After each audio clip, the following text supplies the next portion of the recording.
Magandang umaga mga igan, dumako na tayo sa Davao City para sa karagdagang balita kaugnay ng pambobomba roon noong Biyernes. Naroon ang ating kasamang si Susan Enriquez. Susan.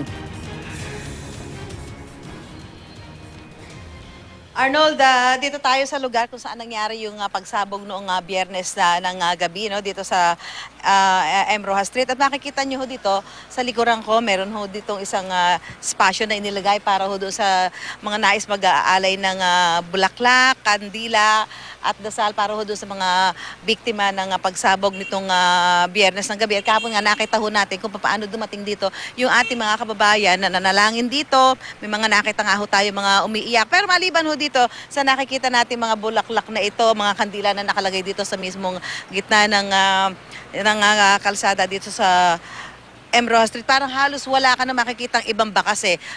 Siyempre may mga nagbabantay ho dito, mga sundalo, may mga pulis, pero kung makikita natin pangkalahatan dito sa lugar na ito kung saan nangyari yung pagsabog, maliban ho nga dito sa mga tambak ng bulaklak na ito na dinala ng mga kababayan natin na nagpunta rito para mag-alay ng panalangin at pakikidalamhati, ay masasabi ho natin parang normal ang sitwasyon. Yung mga tao ho dito, yung mga street sweeper, maaga pa kanina, madilim pa lamang, nandiyan na ho sila, nagwawalisan ng kalsada, tuloy-tuloy ho yung biyahe ng mga sasakyan, yung mga ilang tindahan dito ng pagkain, yung mga parang mga karinderya, bukas ho sila. Yung mga tao tuloy sa kanilang normal na pamumuhay. Siyempre, yung mga nagja-jogging, yung mga estudyante, yung biyahe ng mga sasakyan, pribado man o pampubliko, ayan, no, tuloy-tuloy ho sila sa kanilang normal na buhay. Parang wala ho na bago. At sabi nga ho ng mga nakausap natin dito, mga Dabawenyo, ay sa kabila ho ng pangyayari, karamihan ho sa kanila ay sabi, kailangan maging matatag, bumangon.